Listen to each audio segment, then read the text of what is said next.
Selamat malam para pendengar setia di seluruh Indonesia di Dongeng Aki Rukmah. Selamat mendengarkan dan tetap merdeka. Assalamualaikum warahmatullahi wabarakatuh. Bismillahirrahmanirrahim.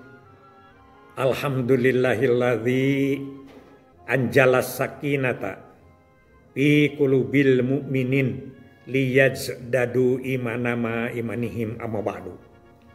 Bapak Ibu dan kawan-kawan sekalian, tidak henti-hentinya kita ngobrol, ngalor ngidul, tapi ada tujuan.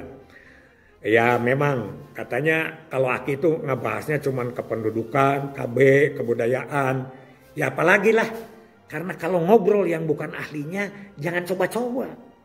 Kan ketika ada yang bertanya saja tentang Sunda Wiwitan, Aki jelaskan dengan segala aspeknya selama 60 tahun Aki pengalaman, ya akhirnya orang bisa menerima gitu karena Akinya dengan pengalaman ketemu. Dan yang namanya Sunda Wiwitan kan bukan hanya di Baduy aja, di Subang juga Aki ketemu dengan orang dicipta gelar di mana-mana. Nah ini juga akan begitu.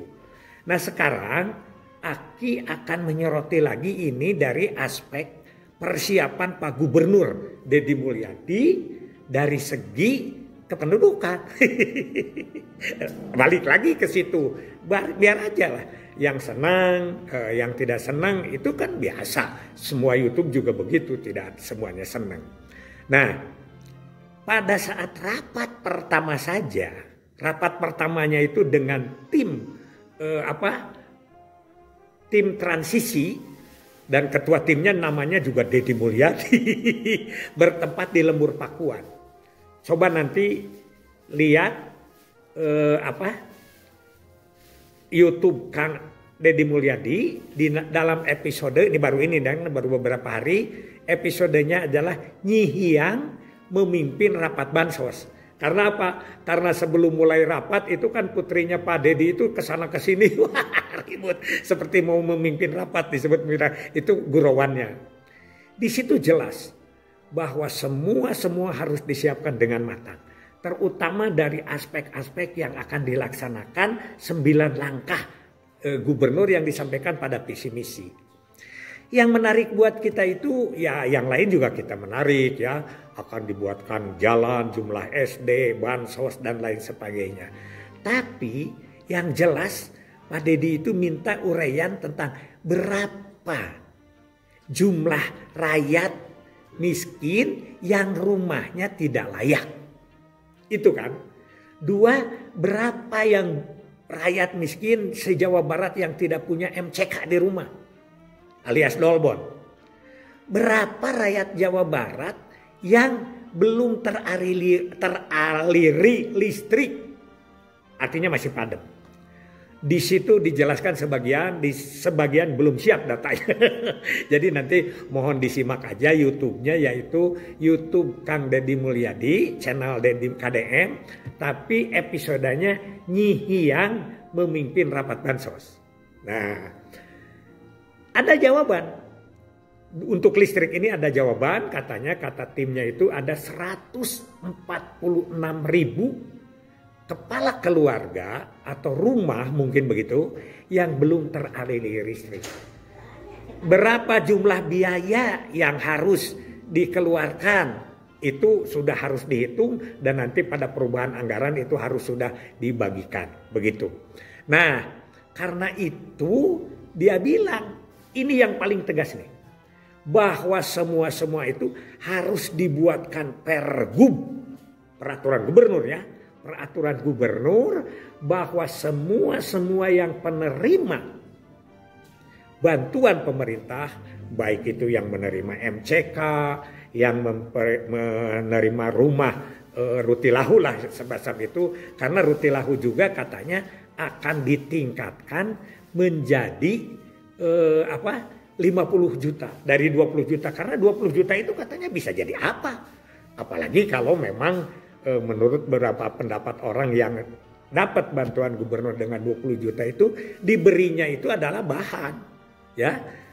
Bagus tujuannya supaya tidak dibelikan kursi, supaya tidak dibelikan HP, bagus diberi bahan, tapi kan bahan itu artinya yalah begitulah. Mungkin kalau dinilai tidak utuh menjadi 20 juta begitu. Nah, yang dapat listrik semuanya rakyat-rakyat itu yang laik itu harus membuat pernyataan mau masuk KB. Ini Aki baru mendengar. Calon gubernur. Aki sudah mengikuti 8 gubernur, baru gubernur inilah yang menjadi lebih tajam terhadap terhadap ini. Ini yang Aki sangat kagum ya Aki orang KB. Aki tetap ingat karena apa?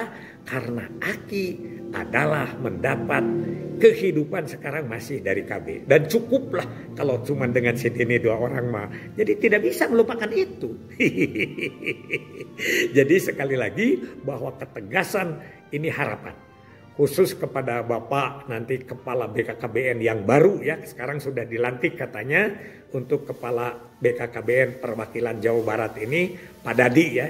Dulu pernah jadi PLT di sini, sekarang ke NTT di sana definitifnya, dan sekarang kembali ke Jawa Barat. Dan insya Allah katanya Pak Fajar yang sekarang jadi Kepala Jawa Barat akan kembali ke Bomulih Pakandangan, berangkat lagi ke Bengkulu. Kenapa tidak mau jadi deputi Pak Fajar? Katanya saya tidak, yang penting saya mah kembali ke Bengkulu karena ada satu katanya kesenangan saya yang tidak bisa dirubah, yaitu senang mancing. Apa di sana mancingnya lebih banyak, di sini juga tempat pemancingan banyak. Ya itu ya. Jadi sekali lagi bahwa ini keputusan bicara-bicara Pak Gubernur ini sudah dilontarkan pada rapat perubahan, rapat transisi ya. Jadi semua orang penerima bantuan. Bantuan apa saja? Apakah bantuan rumah, bantuan MCK, bantuan listrik, atau bantuan-bantuan yang lain harus dibuatkan Pergub sekali lagi. Pergub bahwa dia harus masuk KB. Ini luar biasa. Luar biasa ini. Betul lah. Jadi akhirnya jadi satu antar sektor dengan sektor lain itu tidak berseberangan. Kan dulu begitu. Kenapa? Aki pernah punya ini waktu jam persal, jaminan persalinan. Jaminan persalinan itu semua orang yang lahir itu dijamin oleh pemerintah. Itu kan bertentangan. Jadi orang biar punya anak banyak juga karena jaminan persalinannya. Karena ininya dijamin, karena bosnya dijamin. Itu kan bertentangan. Kita tidak bisa apa-apa orang KB tidak bisa berkutik karena itu adalah pemerintahan sistem pemerintahannya seperti itu. Nah sekarang mudah-mudahan antara satu dengan yang lain itu ada korelasi. Orang dibantu, orang diurus oleh negara, tapi ulah jadi beban terus-menerus. Kalau dia terus-menerus punya anak kan jadi beban negara juga. Sekolahnya harus dibikin, puskesmasnya harus dibikin, gurunya harus diangkat, kan begitu. Ini yang menurut Aki menurut korelasi. Jadi orang wajar lah kalau mendapat bantuan pemerintah juga dia juga manut kepada aturannya atau himbauan dari pemerintah. Itu kan di Quran juga ada ya. Uti'ullaha wa ati'ur rasul wa ulil amri minkum. Ini Aki sangat kagum. Yang lain-lainnya di situ banyak dibahas. Di antaranya adalah bagaimana perjanjian Pak Gubernur dengan Bupati Wali Kota. Ini kelihatannya cukup menjanjikan untuk kita simak, untuk kita ikuti terus-menerus. Mudah-mudahan Jawa Barat istimewa itu terwujud ya ke depan. Sekian saja dari Aki. Hasbunallah wa ni'mal wakil, ni'mal maula wa ni'man nasir. Wassalamualaikum warahmatullahi wabarakatuh.